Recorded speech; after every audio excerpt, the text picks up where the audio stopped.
Hi, folks. Welcome to another Buckmaster's Big Buck Blueprint. I'm with my good buddy David Holder for Raised Hunting. And my invitation here to hunt in Iowa to try to chase some of these big bucks. Well, we're going to talk about a special buck today. Isn't that correct? Oh, yeah. Well, let's talk about strategy in Iowa. You are very blessed to live in one of the best whitetail places in the country to hunt. 100%. What just makes this place so special, and why are y'all just growing so many big deer? I think it's a combination. I think one of the combinations is we have the right food. We have everything here is corn and beans or alfalfa. But the other one is we have a DNR that recognized or realized long ago that quality was the way they wanted to go rather than quantity, and that they protect the whitetails so that we can grow deer to a certain age, allowing them to get bigger and things like that. And then the fact that we just have the genetics here. I mean, wow. Yes. Yeah, and I'm here this week because of Iowa DNR. They provided me with a governor's tag to come hunt with y'all, and that's something special. But, we've got a chance to do some quail hunting and pheasant hunting. But the game that they have conserved here, unbelievable. Absolutely. Hats off to the Game and Fish guys. They really have done a super job. And, you got so many hunters from all over the country that want to draw that tag to come to Iowa. Yeah. Y'all have just created a wonderful place for non-residents to come enjoy the resource. I mean, I was a non-resident when I was coming here, and then I ended up moving here, and man, it is what people expect. Like I was telling you and Chris the other day, the funnest thing, if you're a hunter, here's what I would tell you. Don't come hunt Iowa. Come out here in July or August and just drive around out in the fields, just because that's when these deer are the most visible. Yeah. And, man, it's fun. I mean, you hear someone like me talking about seeing a booner here and there and here and there, and it's like I can't even fathom that. I grew up in Virginia. I'm like, I just want to see 125-inch deer. Right. Then when I moved to Arkansas, okay, maybe it was a little bigger. I was thinking 135, and then Montana, I was like, well, now I can push it to 150. Yeah. But then I moved here, and I'm like, and the other one that will throw you off here is these deer are so big that you will look at a 150-inch deer and you will think that he is only 130, because the deer itself might weigh close to 300. We've killed some deer that were over 300 pounds on the hoof. Yeah. I mean, it's a different species. It is. As I said, when I come from Alabama and, I'm shooting a 250-pound deer, that's top weight for there. Yep. But to get something 300 pounds, but your genetics are just the antler growth. But soybeans and corn and alfalfa, I don't know of any other three products you can put out there to grow antlers and body weight. For sure. Yeah. Well, let's talk a little bit about your techniques and stuff. And then somebody's listening to today's podcast, could they pick up a tip that's going through your mind as a hunter that you've been able to take a lot of trophy deer? And we're going to talk about one in particular, but what are some of the mindsets of basic fundamentals that David Holder does? Well, we just talked about this on our own podcast the other day, and I'll go back to it. One is I time them to death. I am the guy. I don't consider myself a great hunter. I really don't. I just keep going until the deer finally give up. They finally have a meeting, and they're like, if someone's drawing the short straw, because if one of us doesn't walk in front of him, he's going to be back again tomorrow and the next day and the next day. So, but what we were talking about was focusing on, like, putting aside work, I'm not telling you can't deal with your kids and all that, but having a moment where, because what I realized was how successful I had been on trips. I go to a trip and go somewhere on a hunt, and 9 times out of 10, I'm coming home with a deer, and a good deer. How was I able to do that? But yet sometimes we are here for 5 or 6 weeks and we can't seem to close the deal. Well, I started realizing it's because I'm trying to get the deer to do what I want them to do to fit into my schedule.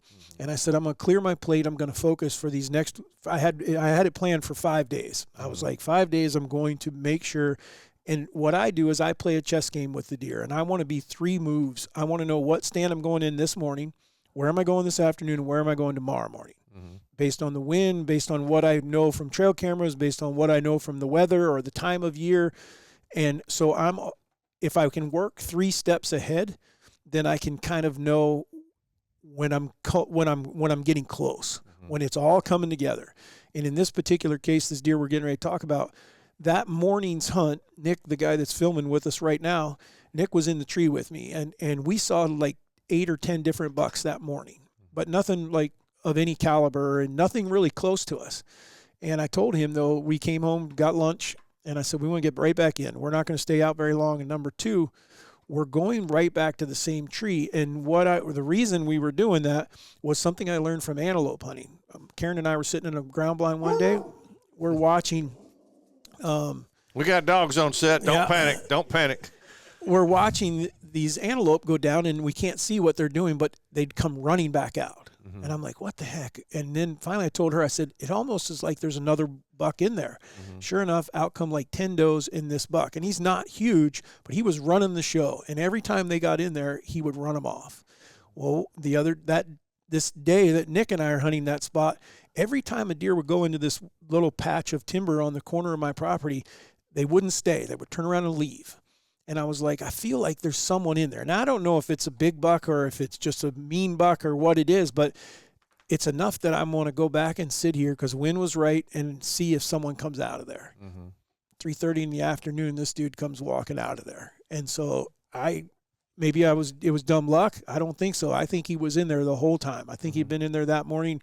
I think he had a doe bedded up in there, and either he finished with her or whatever, because when he came out, he wasn't following a doe. Didn't have to grunt at him, didn't have to make any calls or anything, and he just came right to us. Now, did you have history on this deer? Oh, yeah, quite a bit. How many years?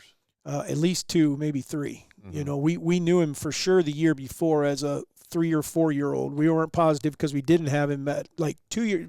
Some deer we'll know from when they're 2 years old, and then I can tell you for a fact. I honestly think this deer's going to come back at 4. Really? Yep, I think that he's just a big 4-year-old. Wow. So anyhow, so I'd use some of that against him as well. Meaning, the year before, I knew what he was doing. I kind of knew his pattern. And Easton was actually hunting this deer. And it wasn't until he showed up at this other farm, which he had not done the year before. This was totally out of character for him. He just popped in over there. And then that's when I was like, okay, well, he's like looking now. He's seeking. We're because I didn't kill him until the 16th of November. He's past that phase of lockdown. He's now in between going from one to the other. There's a good chance he'll come back through there. He had been there 2 days before. And I was like, okay. And then where I have this stand located, I've actually killed another booner out of that stand in previous year. I mean, we were figuring this up, and there's about 5 encounters with boone and crockett deer out of this one stand. Wow. It's been phenomenal, but we don't hunt it very often. Yeah. So you got trail cameras. What's the name of the deer? We called this deer the Drop 12. The Drop 12. You got him as a 2-year-old and a 3-year-old, you think? Yes. Yep. And he was just going from farm to farm? Yep. And well, when he moved in last year, he was living around my house, and I mean, like from trail camera to trail camera. He was at one point last year in late November. I'd already killed my deer. I was annoyed with. I was like, this deer is just driving me nuts. I saw him coming home from work. He's standing in the road. I'm like, he's going to get killed. You know, someone's going to kill him. And so anyhow, but we let him go. Neighbors. My neighbor has all the ag that basically the deer go to in the winter, and he told me the deer made it. You know, he's like, I got his sheds.